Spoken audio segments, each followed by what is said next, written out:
Hello guys, welcome to UPSC with Iraya.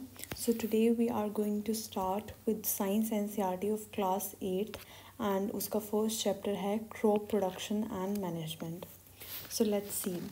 तो crop production and management वाला जो chapter है वो उन students के लिए बहुत easy होने वाला है जिनका कुछ भी विलेज से कनेक्शन रहा है या फिर वो विलेज में रहते हैं या ओकेजनली जाते हैं, तो उनके लिए कुछ भी नहीं है जो वो अपने वहाँ पे देखते हैं. उनके बस इंग्लिश टर्म्स हैं, वो भी ऑलमोस्ट उन बच्चों को ऑलरेडी पता होंगे. थोड़ा सा बस डेफिनेशन वाइज देखना है जो ऑलरेडी हमें पता है. एंड इवन अदर्स जिनको गांव से इतना कुछ लेना देना नहीं है जिनके लाइफ में, उनके लिए भी ये चैप्टर इजी ही होगा. बस थोड़ा ये है कि आपको इक्विपमेंट्स वगैरह यूट्यूब पे और आइदर गूगल पे सर्च करके उनके जो रियल वाले पिक्चर्स हैं, जैसे जो एनसीईआरटी में हैं वो लाइक कार्टून मेड पिक्चर्स हैं मोस्टली, तो आई विल सजेस्ट कि जो रियल वाले पिक्चर्स होते हैं एंड वीडियोस वो अगर आप देख लेंगे तो उन इक्विपमेंट्स को समझने में थोड़ी ज़्यादा हेल्प रहेगी. तो स्टार्ट करते हैं. तो क्रॉप प्रोडक्शन में होना क्या है, तो जो एक फसल उगाई जाती है वो एक इजी प्रोसेस नहीं है. उसमें वेरियस स्टेप्स जो इंक्लूड होते हैं वो इस चैप्टर में हम क्रोनोलॉजी में देखेंगे कि कैसे क्या किया जाता है. इसका समरी मैं आपको हल्का हल्का ऊपर से पहले चैप्टर स्टार्ट करने से पहले बता देती हूँ कि पहले तो एग्रीकल्चर प्रैक्टिसेस क्या होती हैं वो देखना है हमें, किस टाइप की क्रॉप्स होती हैं. तो उसके बाद जो सारा क्रॉप प्रोडक्शन का प्रोसेस है उसमें क्या क्या स्टेप्स इन्वॉल्व हैं वो हमें देखने हैं. जैसे कि वो स्टेप्स हैं preparation of soil, sowing of seeds, adding manure और fertilisers, then irrigating the field, removing the weeds, harvesting the crop and then storage of the grains. फिर आता है अब ये सारे स्टेप्स मैंने सेकंड वाले में बताए, ये सारे डिटेल में डिस्कस है एनसीईआरटी में, प्रिपरेशन, सोइंग, इरिगेशन, ऐसे ऐसे करके. तो ये हमने देखना है, वेरी इजी चैप्टर. तो स्टार्ट करते हैं. तो देखिए सबसे पहले देखना है कि क्रॉप क्या होती है. क्रॉप एक सेम काइंड का प्लांट उगाया जाएगा एक फील्ड में या फिर लार्जर एरिया पे.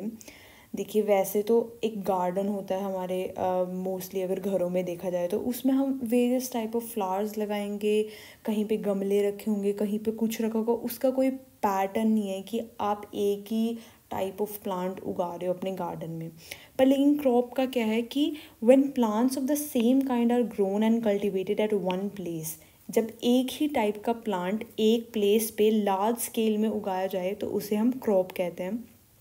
और वो क्रॉप हमारी डिफरेंट टाइप्स की हो सकती है, जैसे सीरियल्स, वेजिटेबल्स या फ्रूट्स. एंड हर क्रॉप अपने हिसाब से टेम्परेचर, ह्यूमिडिटी, रेनफॉल की डिमांड उसकी अलग अलग होती हैं. तो उस हिसाब से हमारे इंडिया का जब देखा जाए तो इंडिया में डाइवर्सिटी है. इंडिया में जो क्या कहते हैं सीजनल डाइवर्सिटी है, मतलब ऑब्वियसली हमारा जो कंट्री है वो एक ही रीजन में लाई करता है, बट टोपोग्राफी की वजह से, टोपोग्राफी मतलब कि लैंड की सोइल की क्वालिटी क्या है. अगर मान लो हिमालयज़ है, वो हाइट में इतने ज़्यादा है तो उसका temperature and everything, topography totally change कर दिया उसके टेम्परेचर को. एंड प्लेट्यूज़ में हमारी जो सोइल होती है वो काफ़ी हार्ड होती है एज़ कम्पेयर टू अगर हम एलुवियल प्लेन्स में देखें. एलुवियल प्लेन्स कहाँ पे लाई करते हैं, हमारे इंडिया के नॉर्थ में, mainly Punjab, Haryana and eastern UP. Mostly आप बिहार तक अगर इसको स्ट्रेच करेंगे तो ये वाला एलुवियल प्लेन्स वाला है. तो इधर काफ़ी ज़्यादा न्यूट्रिएंट्स रिच होते हैं सॉइल में. तो उस वजह से हमारी पूरी कंट्री में बहुत सारी डाइवर्सिटी ऑफ सीजन्स देखने को मिलती है जस्ट बिकॉज ऑफ टोपोग्राफी. जैसे हम ओशंस के पास हैं तो वहाँ पे अलग टेम्परेचर है तो उधर अलग टाइप की क्रॉप्स ग्रो होंगी. तो इस हिसाब से variety of crops can be grown in our country. तो अब उसमें से टू मेन, रादर यहाँ पे एक मेंशन नहीं है, आई विल टेल यू. तो two main type of crops कौन सी है, एक खरीफ क्रॉप है, इसको हम कहते हैं मॉनसूनल क्रॉप. मॉनसूनल क्रॉप क्यों कहते हैं, क्योंकि ये रेनी सीजन में ही उगाई जाती हैं. बिकॉज इसमें उगाई जाने वाली फसलों को पानी की डिमांड बहुत ज़्यादा होती है, तो जो रेनी सीजन में उगाई जाए उन वाली क्रॉप्स को हम कहते हैं खरीफ क्रॉप्स। तो इनका टाइम क्या रहेगा, हमारा इंडिया में मेनली जो बारिश हमें मिलती है वो मानसून से मिलती है, एंड मानसून हमारा आता है जून में। तो ओब्वियसली जून में इसकी सोइंग होगी एंड सितंबर में जाकर इसकी हार्वेस्टिंग होगी। तो खरीफ क्रॉप्स का सीज़न जून टू सितंबर है, इसका सोइंग टू लेके हार्वेस्टिंग तक का प्रोसेस। तो कुछ एग्जांपल्स क्या हैं, पैडी, मेज़, सोयाबीन, ग्राउंडनट, कॉटन, ये सारी क्रॉप्स हैं kharif crops. Again kharif crops is equal to rainy season crops, ये याद रखना है, एंड इससे आपको मंथ्स याद हो जाएंगे कि kharif is equal to rainy season. Now you know कि रेनी सीजन कब आता है, जून में। तो जून टू सितंबर, जून, जुलाई, अगस्त, सितंबर, 4 महीने का हमारा प्रोसेस हो जाएगा एक क्रॉप्स का। तो अब ये पैडी वगैरह इसके हिंदी में अगर आपको नाम पता हो तो ईजी रहता है। पैडी राइस को कहते हैं। अब सोचूंगी कि राइस को तो चावल कहते हैं, राइस जो बन चुकी होती है उसको चावल कहते हैं, बट जो राइस की क्रॉप होती है, मतलब जिसमें से हमें वो दाने मिलते हैं, उसको हम पैडी कहते हैं इंग्लिश में। सो बेसिकली ये समझाने के लिए है कि इससे जो ग्रेन निकलेगी उसको हम राइस कहते हैं। मेज़ वी नो, मक्की जैसे मक्की के पराठे वगैरह भी बनते हैं काफ़ी। तो सोयाबीन, ग्राउंडनट मूंगफली होती है। Then we know rabi crops, सुना ही होगा ये इजीली। तो रबी क्रॉप्स जो हैं ये हमारे विंटर सीजन में उगाए जाने वाली क्रॉप्स हैं। तो ये क्रॉप्स, इसका टाइम कैसे याद, मतलब कैसे कन्फ्यूजन ना हो खरीफ और रबी में, तो इजी एक तरीका बताती हूँ। रबी के वर्ड में रब आता है वर्ड, तो हम अपने हैंड्स रब कब करते हैं सबसे ज़्यादा, जब सर्दियाँ होती हैं। तो that means rabi crops winter season में सो करने वाली क्रॉप्स होती हैं। तो इनका टाइम पीरियड क्या रहता है, अक्टूबर टू मार्च। एग्जाम्पल है वीट, ग्राम, पी, मस्टर्ड, लिनसीड। इनके हिंदी के वर्ड्स हो गए चने, मटर, सरसों एंड अलसी। फिर आती है basic practices of crop production. ये मैंने ऑलरेडी आपको समरी में बता दी। अब इन सारी जो प्रोसेसेस हैं, इनकी स्टेजेस हैं, इनकी इम्पोर्टेंस, इनको कैसे किया जाता है, क्यों किया जाता है, एंड क्या इससे रिजल्ट्स होते हैं, वो डिस्कस करते हैं। तो प्रिपरेशन ऑफ सॉइल। अब प्रिपरेशन ऑफ सॉइल क्यों करनी है, तो देखिए सो करने से पहले सोइल को अच्छे से तैयार करना इसलिए ज़रूरी है क्योंकि अगर वो सोइल अच्छे से तैयार नहीं करी होगी, अगर वो एरिएटेड नहीं होगी, तो जो उसके अंदर के न्यूट्रिएंट्स हैं वो इवनली डिस्ट्रीब्यूटेड नहीं होंगे। प्लस रूट्स जो उगेंगी प्लांट्स की, तो उनको ब्रीथ करने के लिए स्पेस भी तो चाहिए। पहले तो सबसे पहली बात तो ये है कि अगर हम जब बीज को बोएंगे तो उसका सीड जो जर्मिनेट करने लगेगा, अगर हमारी सोइल बहुत ज़्यादा हार्ड होगी तो उसके रूट्स पेनिट्रेट करके जगह ही नहीं बना पाएंगे। तो फर्स्ट ऑफ ऑल हमें थोड़ी लूजन करनी पड़ेगी वो सोइल, ताकि रूट्स ईजिली अपनी स्पेस बना सके। दूसरा, स्पेस बनाने के बाद उनको अच्छे से ब्रीदेबल स्पेस चाहिए कि इतनी ज़्यादा टाइट सोइल नहीं होनी चाहिए कि रूट्स ब्रीद नहीं कर पा रहे हैं। तो इस चीज़ के लिए हमें सोइल को थोड़ा लूजन करना पड़ता है। माइक्रोब्स वगैरह जो अर्थवॉर्म्स हैं, earthworms and other some small microbes, वो क्या करते हैं, ये इनको कहते हैं हम फ्रेंड्स ऑफ फार्मर, क्योंकि ये सोइल में मतलब मूव करते हैं।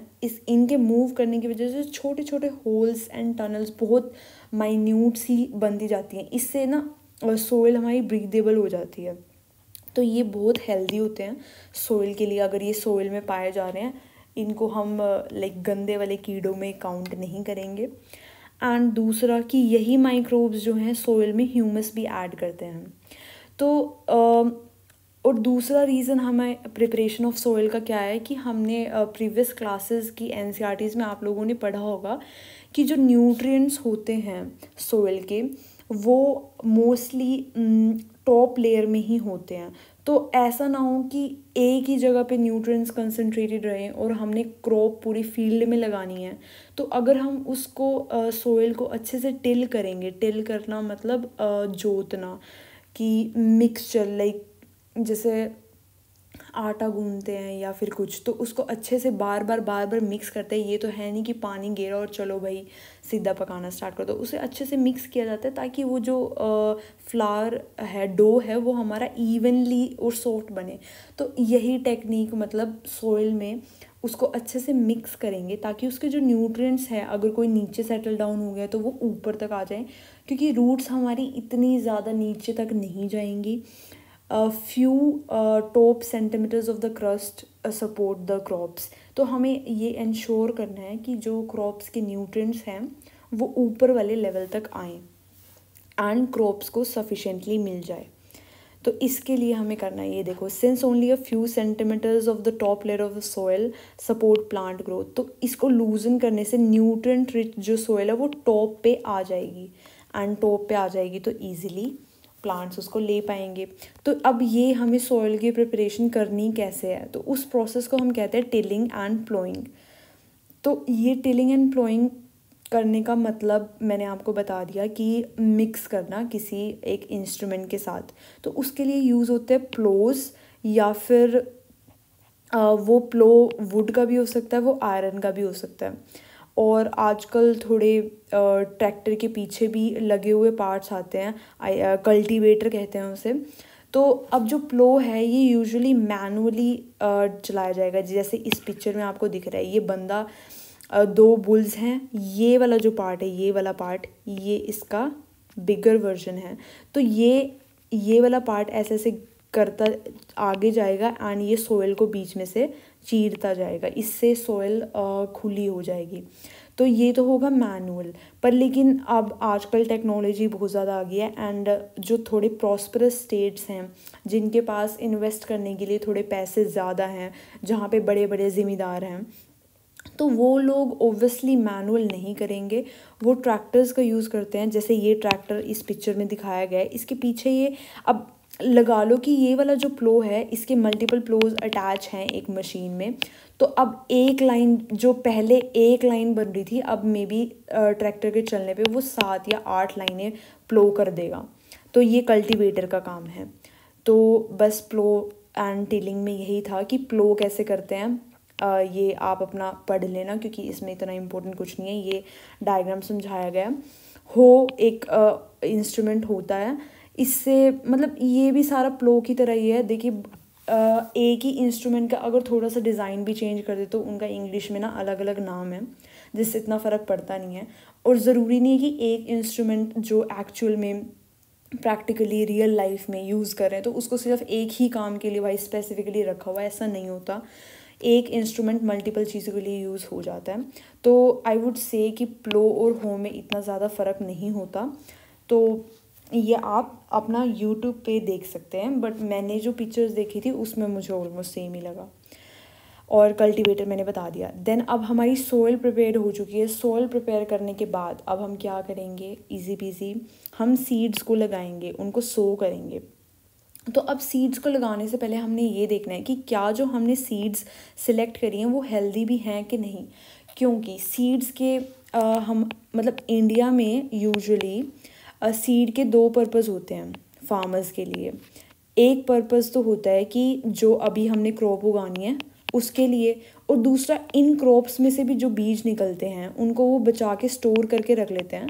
तो अगले साल जब यही फसल फार्मर्स को दोबारा उगानी पड़ेगी तो इन्हीं फसलों में से निकले हुए बीज हमारे अगले साल यूज़ होंगे। तो उन्हें बार बार जा कर के मार्केट में हर साल अलग से बीज खरीदने में इन्वेस्ट नहीं करना पड़ेगा। तो सीड के 2 पर्पस होते हैं, इसलिए सीड अच्छे क्वालिटी का हो ये इंश्योर करना बहुत ज़रूरी है। क्योंकि अगर हम यही सीड्स, इन्हीं प्लांट्स में से निकले हुए सीड्स हम अगले साल यूज़ करने वाले हैं तो वो सीड अच्छी क्वालिटी का होना चाहिए कि अगले साल भी उसके अंदर न्यूट्रिएंट्स वगैरह बने रहे। अगर उसमें थोड़ी सी भी एक सीड में कोई दिक्कत है दैट मीन्स अगले साल तक वो और ख़राब हो जाएगा। अगर कोई हेल्दी सीड है तो अगले साल तक प्रॉबेबली हेल्दी ही रहेगा। तो वो कैसे हमने चेक करना है कि कौन सा सीड हेल्दी है कौन सा नहीं। तो ईजीएस्ट तरीका ये है कि जैसे आपने देखा होगा घर में जब चावल बनते हैं या दाल बनती है तो उसको बनाने से पहले हम भिगोते हैं, मतलब धोते हैं। तो धोने के टाइम पे उसमें से कुछ ग्रेन्स हैं ऊपर फ्लोट करने लग जाती हैं। वो फ्लोट करने वाली ग्रेन्स का मतलब क्या होता है? इसका मतलब ये नहीं होता कि रैंडमली कुछ बीज हल्के होते हैं एंड बाकी भारी। हल्के होने का रीज़न भी है। हल्के होने का रीज़न ये है कि सीड्स जो ख़राब वाले होते हैं वो बीच में से होलो होते हैं, जो हेल्दी वाले होते हैं वो पूरा सॉलिड होता है। तो बीच में से अगर कोई चीज़ होलो है ख़राब हो करके तो डेफिनेटली उसकी डेंसिटी कम हो चुकी है, तो अब वो फ्लोट करेगा। एंड इससे हमें ये पता चल जाता है कि जो से सीड्स फ्लोट कर रहे हैं वो ख़राब हैं। तो धोने से पहले ही करते हैं। ऐसे ही बोने से पहले हम सीड्स को चेक करते हैं कि अच्छे हैं कि नहीं। जो अच्छे वाले हैं उनको सिलेक्ट करके फिर उनको हम सो करेंगे। तो देखिए होलो सीड्स लाइटर इसलिए होते हैं क्योंकि वो अंदर से डैमेज होता है। फिर टूल्स यूज्ड कौन से होते हैं सोइंग के लिए?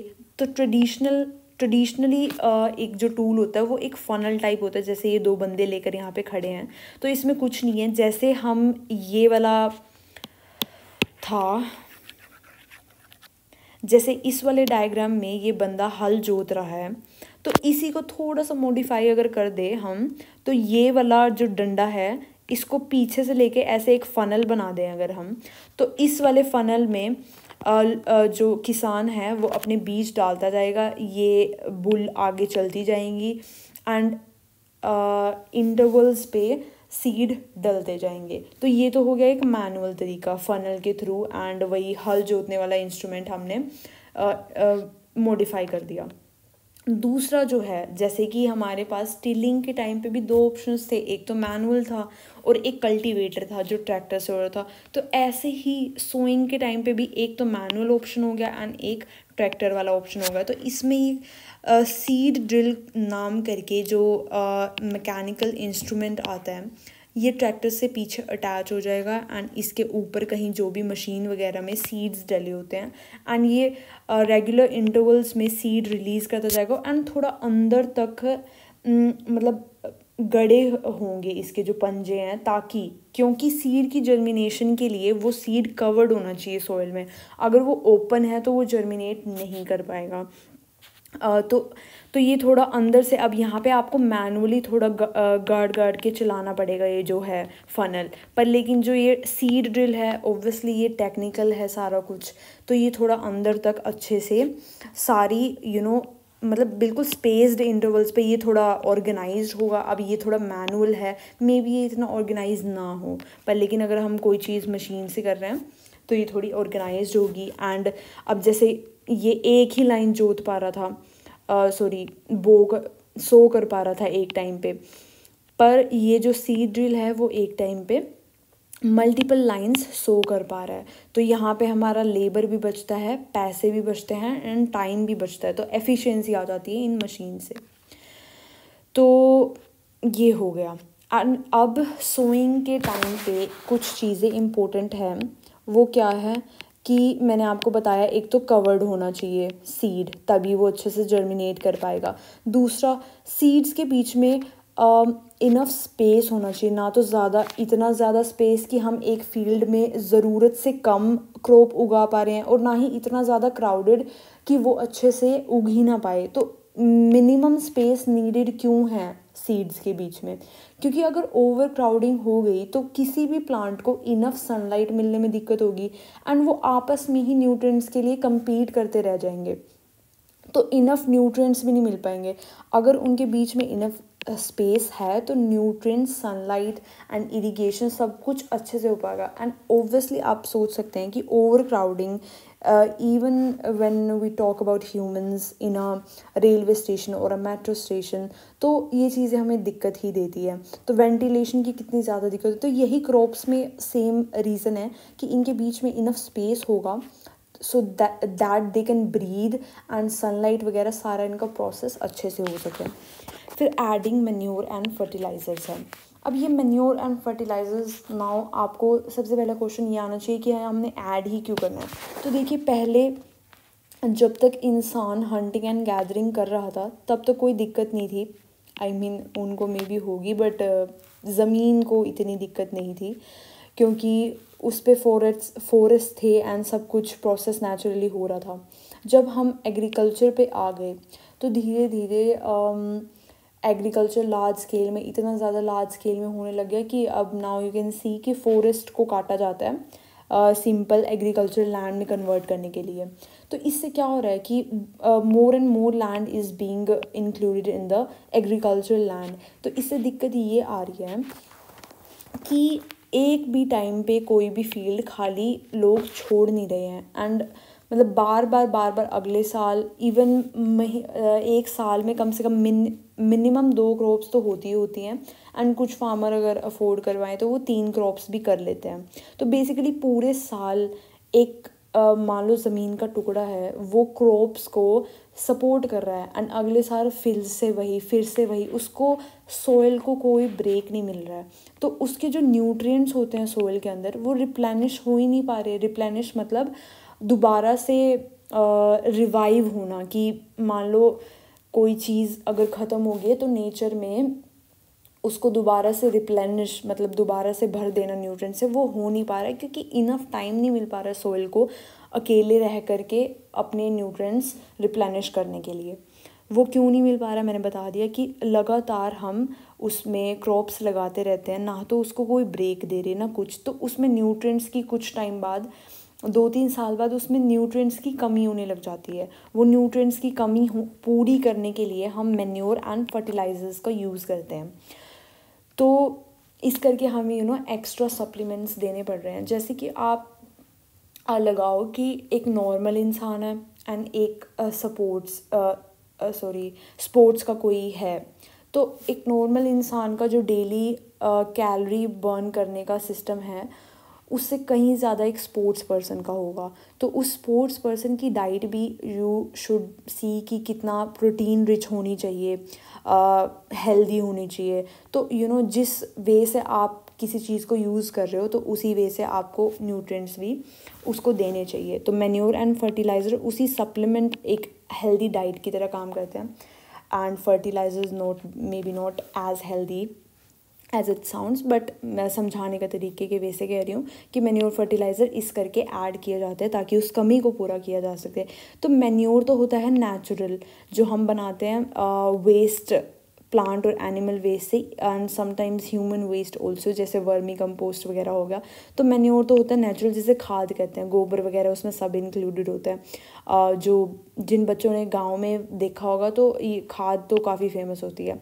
बट फर्टिलाइज़र्स भी आजकल काफ़ी चले हुए हैं, आज काफ़ी नहीं I would say over use चला हुआ है।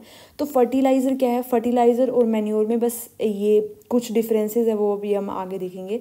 मेन डिफरेंस ये है कि फर्टिलाइज़र एक पर्टिकुलर न्यूट्रिएंट के ऊपर बेस्ड होता है, मतलब उसी के ऊपर फोकस रहता है। जो मैन्योर है, मैन्योर नेचुरल है, बहुत सारी चीज़ें उसमें मिक्स हैं, वो सोइल को मल्टीपल न्यूट्रिएंट्स में हल्का हल्का रिप्लेनिश करेगा। बट फर्टिलाइज़र का फोकस मोस्टली कुछ गिने चुने न्यूट्रिएंट्स होते हैं एंड वो फैक्ट्रीज़ में बनता है। जैसे कि कुछ फर्टिलाइज़र्स के एग्जांपल है यूरिया, अपने मतलब पूरे इंडिया में urea is the most used fertiliser. फिर ammonium sulphate, sulphur phosphate, potash, NPK बहुत फेमस है, जिससे नाइट्रोजन, फॉस्फोरस एंड पोटासियम मिलता है। तो ये फर्टिलाइज़र्स के एग्जांपल थे। अब एक्चुअल में इसका एक्सेसिव यूज़ हो रहा है एंड एक्सेसिव यूज़ की वजह से सोइल लेस फर्टाइल हो रही है।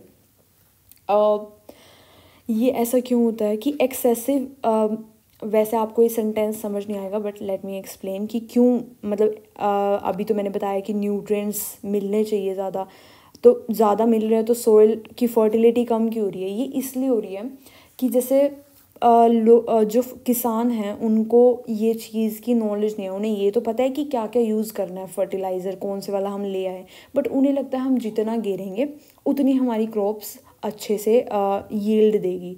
परंतु इसका उल्टा होता है कि अगर हम ज़रूरत से ज़्यादा फर्टिलाइज़र यूज़ करें तो वो कंसंट्रेशन उसकी इतनी ज़्यादा हो जाती है कि जब हम इरिगेशन वगैरह करते हैं तो उसके सोल्ट्स जो हैं एक लेयर बन जाती है, टॉप लेयर सोइल के ऊपर। इतने ज़्यादा एक्सेसिव सोल्ट्स हो जाते हैं उस पानी में मिक्स हो करके कि वो रादर देन प्लांट्स को सपोर्ट करने की, वो और क्लॉग कर देती है चीज़ें। कि जो एक आप देखिए कि अगर आप एक बाइट कर करके अपना खाना खा रहे हैं गुड, बट अगर उसी की स्पीड आप 5 टाइम्स बढ़ा दें तो you will choke on your food. तो यही चीज़ है कि सॉइल को इतना ज़्यादा फर्टिलाइज़र दे देते हैं कि एक सॉल्टी लेयर क्रिएट हो जाती है, जो कि प्लांट्स के लिए अच्छी नहीं होती बिल्कुल भी। वो तभी अच्छी होती है जब वो इवनली डिस्ट्रीब्यूटेड हो, जितनी नीड हो उतनी ही दी जाए। तो इस करके सोइल लेस फर्टाइल हो जाती है कि ज़्यादा देने की वजह से फर्टिलिटी कम होगी। So you should know about it and इसकी अवेयरनेस भी होनी चाहिए। फिर अनदर मेथड है कि सोइल के न्यूट्रिएंट्स रिप्लेनिश कैसे करें। तो दूसरा मैन्योर की तरह एक नेचुरल मेथड है क्रॉप रोटेशन। इसमें ये होता है कि एक तो आप अपनी कमर्शियल कोई क्रॉप उगा रहे हो एंड दूसरी आप मे बी नॉट सो कमर्शियल, ज़रूरी नहीं है कमर्शियल ही हो, बट जो दूसरी क्रॉप होगी उसका मेन रीज़न ये होगा कि वो जो सोइल के न्यूट्रिएंट्स हैं वो दोबारा उसमें भर दे। अब आप बोलेंगे कि ऐसी कौन सी क्रॉप्स होती है कि जो न्यूट्रिएंट्स नहीं ले रही और उल्टा सॉइल में न्यूट्रिएंट्स डाल रही है।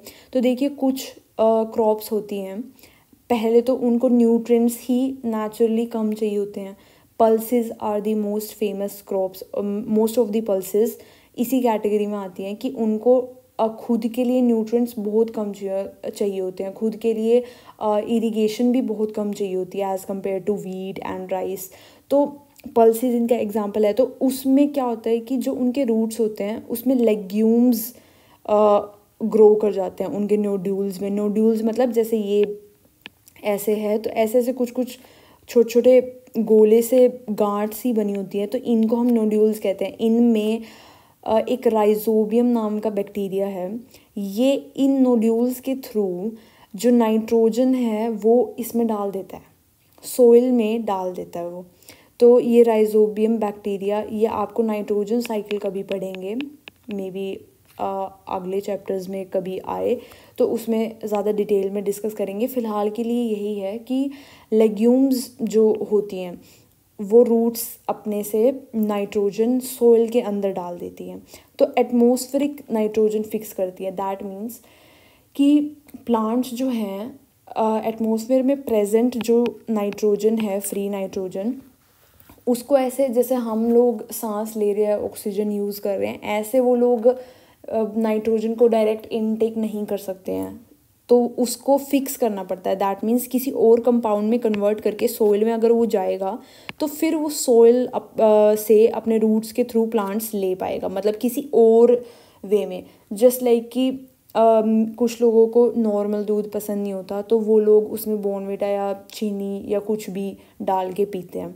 तो ये यही होगा कि दूध लेना है बट थोड़ा सा उसका हम टेक्सचर या फिर चेंज कर रहे हैं ताकि हमें वो नॉर्मल लगे। तो वैसे ही प्लांट्स का काम है कि वो डायरेक्ट इनटेक नहीं कर पाते हैं, तो उनका कंपाउंड चेंज करके सॉइल के थ्रू वो ले पाएंगे अपने रूट्स के उसमें। फिर आता है फर्टिलाइज़र और मैन्योर के बीच का डिफरेंस। तो ये बता दिया था मैंने कि ये इनऑर्गेनिक फर्टिलाइज़र इनऑर्गेनिक सॉल्ट होता है एंड फैक्ट्रीज में प्रिपेयर होएगा एंड ये कोई हमस ऐड नहीं करता सॉइल में। हमस क्या होती है, जो डेड प्लांट्स एंड एनिमल्स की एक लेयर होती है, काफ़ी न्यूट्रिएंट रिच होती है, उसे हम हमस कहते हैं। तो ये हमस ऐड नहीं करती बिकॉज वो मैंने बताया था आपको फर्टिलाइज़र पर्टिकुलर न्यूट्रिएंट्स पे फोकस रहता है। और वो ऐड कैसे करते हैं हम आपको मे बी लिक्विड फॉर्म में मिलेगा एंड आपको पानी से डाइल्यूट करके स्प्रे करना पड़ता है एंड वो हार्मफुल भी होता है। तो उसको स्प्रे करते time the farmers should cover their mouth, specially nose and mouth, better be the eyes too. तो ये ऐसे करना पड़ता है। फिर fertilisers are very rich in plant nutrients like nitrogen, phosphorus, क्योंकि ये पर्टिकुलरली इन्हीं पे फोकस कर रहे हैं। तो इसके कंपैरिजन में मैन्योर क्या है, मैन्योर नेचुरल है, वो डीकम्पोजिशन से बना है एंड वो यूजुअली फार्मर्स इसको अपनी फील्ड में ही बना लेते हैं, क्योंकि ऑलमोस्ट सब फार्मर्स के पास गायें भैंस वगैरह बंधी होती हैं, तो उधर से गोबर और एक्स्ट्रा प्लांट्स वगैरह सब मिक्स करके वो अपनी फील्ड में ही इसको मैन्योर को क्रिएट कर लेते हैं, आपको बाहर से ख़रीदना नहीं पड़ता। एंड ओब्वियसली अगर इसमें इतना नेचुरल ऑर्गेनिक सब्सटेंस प्रेजेंट है तो इसमें हमस ऐड होती है। तो manure adds humus to the soil and ये रिलेटिवली लेस रिच होता है क्योंकि मैंने बताया ये काफ़ी सारी चीज़ों का मिक्सचर होता है। सो इसमें न्यूट्रिएंट्स कम एंड थोड़ी मतलब एज़ कम्पेयर टू फर्टिलाइजर इसमें न्यूट्रिएंट्स थोड़े कम होते हैं। तो एडिंग मैन्योर के फ़ायदे देखते हैं हम कि क्या हैं। फर्टिलाइज़र से बेटर कहा गया है क्योंकि जो ये मैन्योर हम ऐड करते हैं वो water holding capacity of the soil करेगा, उसको बढ़ा देगा, एब्जॉर्प्शन बढ़ा देगा एंड सॉइल को पोरस बनाता है ताकि एक्सचेंज ऑफ गैसेस इजीली हो सके एंड फ्रेंडली माइक्रोब्स को आने में हेल्प करता है and improves the texture of the soil. फिर हम आते हैं इरिगेशन पे। अब इरिगेशन कैसे करेंगे हम? इरिगेशन के रीजंस, टाइप्स ऑफ इरिगेशंस वगैरह इजी है। इरिगेशन ये है कि हमें रेगुलर इंटरवल्स पे क्रॉप को पानी देना है, मतलब लगातार नहीं देते रहना। जब रेगुलर इंटरवल्स पे क्रॉप को पानी देंगे तो उसे हम इरिगेशन कहते हैं। ये रही इसकी definition, supply of water to the crops at different intervals is called irrigation. तो ये होगी हमारी इरिगेशन की। अब देखिए वाटर प्लांट्स के लिए इसलिए इतना ज़रूरी है क्योंकि plants themselves are made 90% of water and germination of seed के लिए बहुत ज़्यादा ज़रूरी है। तो ये जो वाटर इनके अंदर प्लांट्स के अंदर होता है, अगर ज़्यादा ठंड पड़े तो उससे प्लांट को बचाता है एंड अगर ज़्यादा गर्मी हो तो वो मॉइस्चर प्लांट्स के अंदर रहेगा तो उस ज़्यादा मतलब एक्सट्रीमिटीज़ जो होती हैं सीजन्स की उनसे हमारी क्रॉप को प्रोटेक्ट करता है पानी।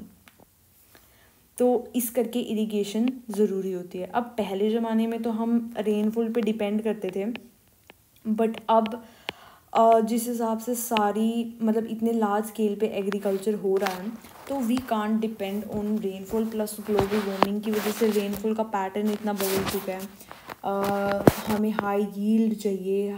जब हमारी ग्रीन रेवोल्यूशन हुई उसमें जो high yielding variety seeds use करे गए उसकी वजह से इनकी नीड्स जो है रेनफॉल से पूरी हो ही नहीं सकती। हमें एक्स्ट्रा काफ़ी एक्स्ट्रा वाटर चाहिए, तो इसलिए इरिगेशन बहुत ज़रूरी पड़ जाती है।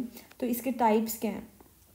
2 टाइप्स हैं, एक ट्रेडिशनल एंड एक मॉडर्न। तो ट्रेडिशनल का क्या है, सिंपल कि या तो कैटल की हेल्प से करेंगे या फिर ह्यूमन लेबर से, एंड बहुत ज़्यादा टाइम लगेगा, इतनी एफिशिएंट भी नहीं होती है। तो इसके कुछ टाइप्स हैं, मतलब अलग अलग नाम हैं, मोस्टली थोड़ी थोड़ी सिमिलर ही है, जैसे मोट, चेन पंप, ढेकली एंड राहत। तो इसमें ये आपका मोट का पिक्चर है कि जो कुआं है उससे पानी निकाल करके ये लाइन बना के ऐसे बाकी फील्ड से इन्होंने आगे अटैच करके ऐसे ऐसे लाइंस बनाई होंगी एंड ये पानी इनमें जाएगा। तो ये मोट का एग्जांपल है। फिर चेन पंप का एग्जांपल है। राहत, इसमें आप केटल को यूज़ कर रहे हैं एंड दिस इज़ ढेकली। तो ऑलमोस्ट सिमिलर है, मे बी इसमें एक आधा स्टेप थोड़ा अलग है तो उनकी वजह से इनका नाम अलग है। ये कार्टून पिक्चर्स इतनी हेल्पफुल नहीं है। आई वुड सजेस्ट कि आप कोई छोटी छोटी इनकी 4 वीडियोस देख लें। बाकी मतलब इतना भी इम्पोर्टेंट नहीं है, बट अगर देख लेंगे for your curiosity I am telling you can watch it. फिर मॉडर्न मेथड्स आते हैं। हाँ, ये वाला है थोड़ा एफिशिएंट, स्प्रिंकलर एंड ड्रिप। तो स्प्रिंकलर नाम से आपको पता चल रहा होगा कि ये हम अपने फील्ड में क्या है, मान लो ये फील्ड है और यहाँ पे हमने पूरे में क्रॉप लगाई हुई है, तो हम रेगुलर जगह पे छोटे छोटे पाइप्स का एक कनेक्शन बना के यहाँ पे एक हल्का हल्का बिल्कुल पतले पतले स्प्रिंकलर लगाएंगे, इनके ऊपर गोल गोल लगा होगा। तो जैसे फाउंटेन बनाते हैं पार्क्स में एंड अच्छे अच्छे होटल्स में, जो फाउंटेन के स्प्रिंकलर्स होते हैं तो वो तो चलो शो पीस के लिए होता है। तो उसी का छोटा वर्जन कि इसमें से हल्का हल्का पतली पतली लहरें निकलेंगी पानी की, और इससे क्या होगा कि एक होता है कि यहाँ पे आपने ट्यूबवेल चला के छोड़ दिया, बह रहा है। इसमें आप रेगुलर इंटरवल्स पे किसी स्विच से कंट्रोल कर सकते हैं कि इतने इतने टाइम में पानी देना है। तो एफिशिएंसी बहुत बढ़ जाती है पानी की, और पानी भी कम यूज़ होता है, जितना यूज़ होता है वो सही चीज़ में यूज़ होता है। एंड ड्रिप इसका भी एक्सटेंडेड वर्जन है। अगर प्रिसीजन की बात आए तो जैसे मान लो ये फील्ड है, यहाँ पे क्रॉप है, ये खड़ी हैं, तो ऐसा कुछ सिस्टम बनेगा कि टुपुक टुपुक करके एक एक ड्रॉप सीधा रूट पे ही पड़ेगी, यहाँ पे यहाँ पे यहाँ पे यहाँ पे यहाँ पे यहाँ पे। पूरी फील्ड को हम पानी दे ही नहीं रहे, जहाँ जहाँ पे हमारा प्लांट है उसके रूट के ऊपर ही डायरेक्ट पानी की बूंदें गिरेंगी। तो ड्रिप सिस्टम इसका भी यही है कि मतलब ये उन एरियाज़ के लिए बेस्ट है जहाँ पे पानी की बहुत ज़्यादा शॉर्टेज है, तो उनको अपना पानी ज़रा देख के यूज़ करना पड़ेगा, तो उसके लिए बेस्ट है ये ड्रिप सिस्टम। फिर आता है प्रोटेक्शन फ्रॉम द वीड्स। अब वीड्स क्या होती हैं? जो अनवांटेड प्लांट्स हैं। तो देखिए मतलब जो पॉलिनेशन वगैरह चैप्टर्स में आपने पढ़ी होगी, तो अनवांटेड प्लांट के सीड भी उड़ उड़ के या फिर कुछ बर्ड्स के साथ, इंसेक्ट्स के साथ फील्ड में आ जाते होंगे। एंड जब हम इतना मैन्योर, फर्टिलाइज़र सब कुछ दे रहे हैं, पानी दे रहे हैं, तो दैट मीन्स वो अनवांटेड प्लांट्स भी ग्रो करेंगे। तो वो अनवांटेड प्लांट्स क्या है कि क्रॉप का तो हमें फ़ायदा होगा, हम खुद भी खाएंगे, हम उसको मार्केट में सेल भी कर सकते हैं। बट वीड्स का क्या, वो ना तो हमें कोई फ्रूट दे रही है एंड मोस्टली कई बार वो पॉइजनस भी होती हैं। तो इनका डिसएडवांटेज ये है कि अगर वो हमारी क्रॉप के साथ में उग रही हैं तो वो न्यूट्रिएंट्स के लिए उनसे, वो मैंने बताया था कि क्राउडिंग हो जाती है, न्यूट्रिएंट्स के लिए उनसे फ़ाइट करेंगी, इरिगेशन के लिए उनसे फ़ाइट करेंगी, ओवर क्राउडिंग हो जाएगी, तो इसका हमारी क्रॉप्स की हेल्थ पे अफेक्ट पड़ेगा। तो इस वजह से इन वीड्स को निकालना बहुत ज़रूरी है ताकि हमारी क्रॉप्स की अच्छे से एनवायरनमेंट में उग सके एंड कोई कंपटीशन ना हो फालतू का। तो उसे हम कहते हैं वीडिंग। वीड्स को निकालने को हम कहते हैं वीडिंग। अब ये मैनुअल भी हो सकती है एंड दूसरा मोस्टली मैनुअल ही होती है, मतलब कुछ लोग हाथ से कर देते हैं। दूसरा तरीका होता है वीडीसाइड्स, कि जैसे फर्टिलाइज़र स्प्रे करते हैं वैसे वीडीसाइड को स्प्रे कर देते हैं। ये क्रॉप को तो हार्म नहीं करती बट उन पर्टिकुलर वीड्स के लिए हार्मफुल होती है एंड वो वीड्स मर जाती हैं। तो भाई फिर आती है हमारी हार्वेस्टिंग।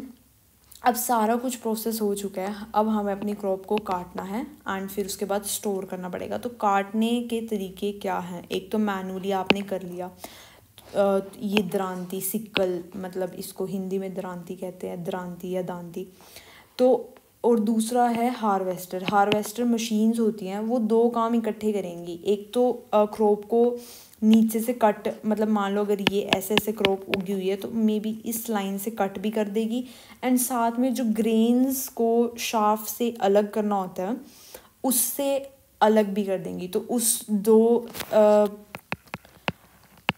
मशीन को कहते हैं कंबाइन, क्योंकि वो हार्वेस्ट भी करती है एंड थ्रेशिंग भी साथ साथ में कर देती है। तो बेसिकली उसको इस करके कंबाइन कहा गया है क्योंकि वो दो चीज़ों को कॉम्बिनेशन काम कर देती है एक में।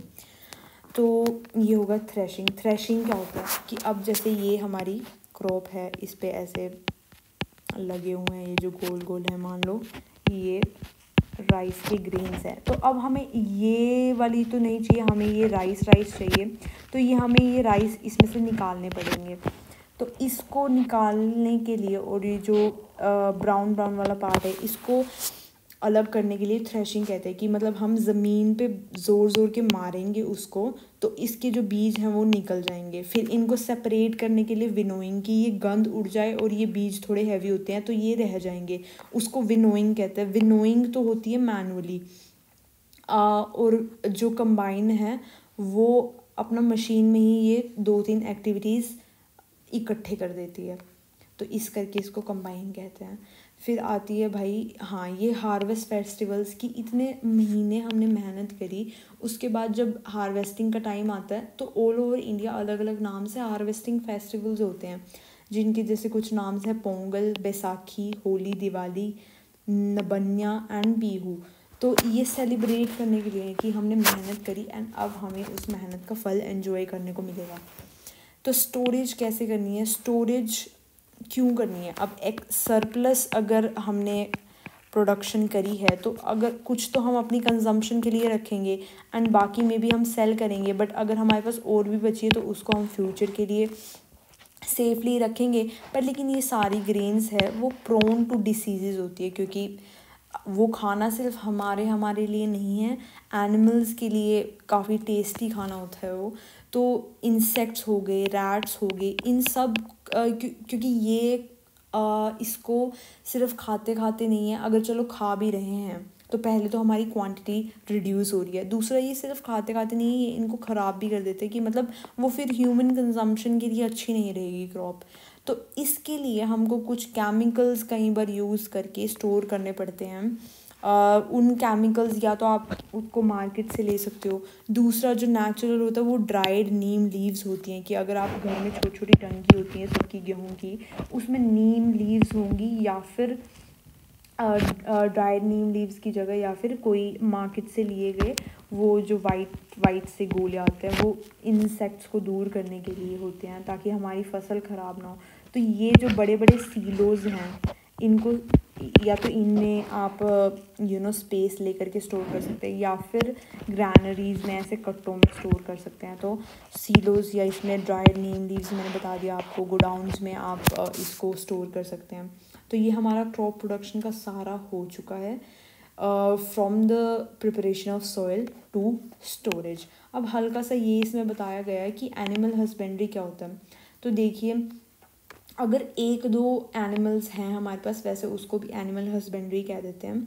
तो अगर हम एनिमल्स को रख रहे हैं और उन एनिमल्स की केयर करके, उनका खाना वगैरह अच्छे से करके, उनको अगर हम फार्म में यूज़ कर रहे हैं, तो उसके अलावा अगर हम उनके प्रोडक्ट्स जैसे मिल्क हो गया काऊ और बफलो का, इवन गोट का भी, बट शीप जो है, शीप के जो वो उससे वूल मिलती है, हम उसके बालों से वूल मिलती है। तो इन वे में अगर हम एनिमल्स को लार्ज स्केल पे काम कर रहे हैं, उनसे काम ले रहे हैं, तो उसको एनिमल हस्बेंड्री कह देते हैं। जैसे कि एनिमल्स रियर्ड एट होम और इन farms provided with proper food, shelter, and when this is done on a large scale, it is called as animal husbandry.